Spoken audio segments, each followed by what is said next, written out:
Here is a number that should stop you cold. A six-figure household income, two working adults, combined earnings that most of the world would consider extraordinary. And yet, living paycheck to paycheck, one unexpected bill away from financial panic. Meanwhile, a school janitor 3 blocks away is quietly sitting on a retirement portfolio that would make your financial advisor raise an eyebrow. Same economy, same inflation, same interest rates, completely different financial reality. The difference is not the income. It is not the education. It is not even the discipline, not in the way most people think. The difference is what is happening inside their heads when they make decisions about money. And today, we are going to get into exactly that. The psychology of why 90% of people stay financially stuck regardless of what they earn, and the specific mental rewiring that pulls you into the 10% who build wealth quietly and consistently. Your brain was not built for this. The human brain is an extraordinary machine, but it was not engineered for compound interest, long-term investing, or delayed gratification measured in decades. It was built for survival, immediate threats, fast decisions, short time horizons. Get food now, avoid danger now, feel safe now. That wiring made our ancestors extraordinarily effective at staying alive. It makes modern wealth building extraordinarily difficult. When you see something you want, a new phone, an upgraded car, a restaurant that looks expensive and impressive, your brain releases dopamine before you have even made the decision. The reward chemical fires in anticipation. That feeling is not weakness. It is neuroscience. Psychologists call it present bias, and it is the reason why so many financially informed people still make financially irrational decisions. You know the right thing to do. Your brain is voting for something else entirely. Understanding this is not optional groundwork. It is the foundation everything else rests on. 3 ways wealthy people actually think differently. There is a framework that separates the people who build lasting wealth from everyone else, and it comes down to 3 core differences in how they process money. Not what they know about money, how they fundamentally think about it. The first is their relationship with time. Most people operate on a monthly or yearly mental timeline. Wealthy people operate on a decade-level timeline. They do not just understand compound interest mathematically, they feel it emotionally. They can look at a modest monthly investment and genuinely experience, on an emotional level, what that position becomes in year 15 or year 20. That emotional connection to the future changes every decision they make in the present. The second difference is their relationship with risk. Most people equate risk with investing, with entrepreneurship, with any deviation from the familiar. But here is the paradox that almost nobody talks about. Staying in your financial comfort zone is itself a massive risk. Inflation runs in the background every single year, silently eroding the purchasing power of money that is not growing. A savings account that earns 2% while inflation runs at 6% is not a safe choice. It is a slow financial loss dressed up to feel secure. Wealthy people understand that the riskiest thing you can do with money is treat it as if protecting it from risk is free. The third difference is how they define what a dollar actually is. For most people, a dollar is a unit of consumption, something to be exchanged for something else. For wealthy people, a dollar is a unit of potential labor. Every dollar they own is a worker that, when deployed correctly, will generate more dollars while they sleep, exercise, spend time with family, or do literally anything else. That perceptual shift, from dollars as spending power to dollars as productive capacity, changes every financial decision at its root, the identity running beneath your decisions. Here's where it gets genuinely fascinating and also a little uncomfortable. Every person carries what we might call a financial identity, a collection of deeply embedded beliefs about money and their relationship with it. Most of these beliefs were formed in childhood.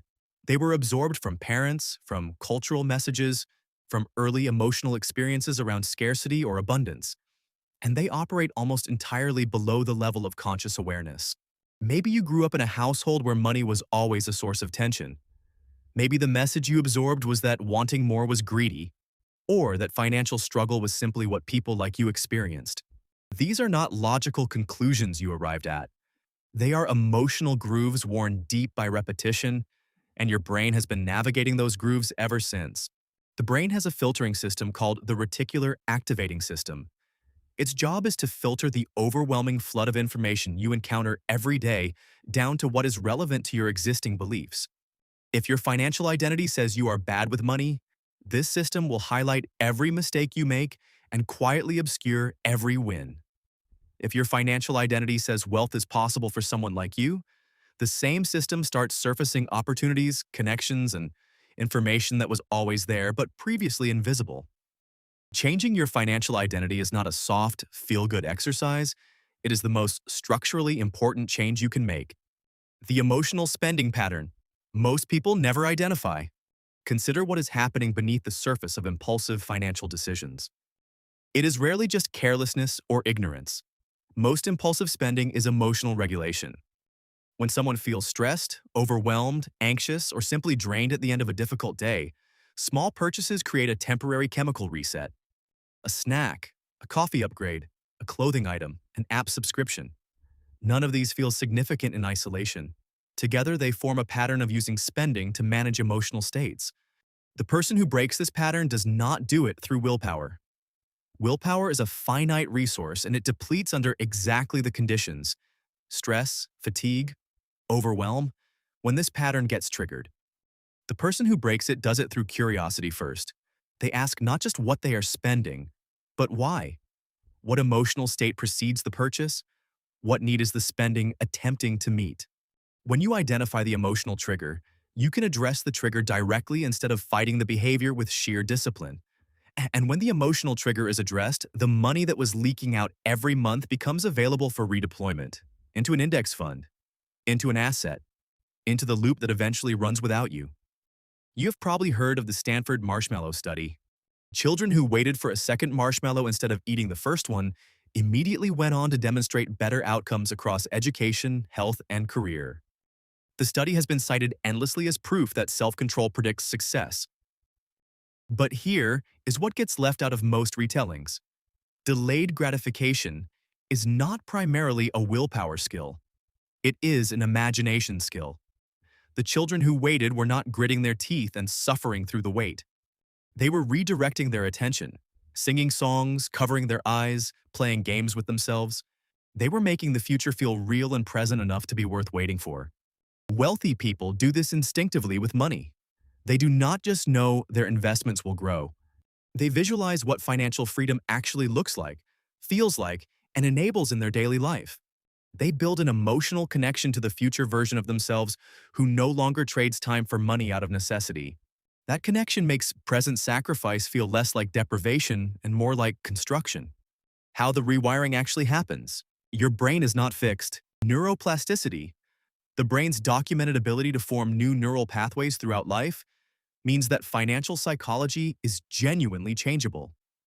Not easily, not instantly, but structurally, over time, through consistent repetition of new patterns. It starts with tracking your financial reality without judgment. Not to punish yourself for the past, but to see the present clearly.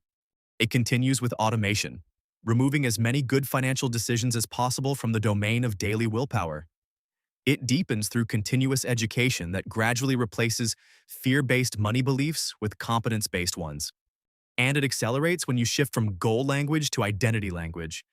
Not "I want to save more," but "I am someone who invests consistently." Not "I should stop impulse spending," but "I am someone who asks whether a purchase serves my future before making it." When the behavior connects to identity, it becomes self-reinforcing rather than a constant battle. The path to wealth was never primarily about finding the right investment. It was always about becoming the kind of person whose default decisions build wealth almost automatically. If something in this shifted how you see your own relationship with money, drop a comment below with the one belief about money you are ready to leave behind. Share this with someone who is working hard but still feels financially stuck. Hit like if this changed how you see your own thinking. And if you want every future breakdown on wealth psychology delivered directly to you, subscribe now because the people who build real wealth never stop learning.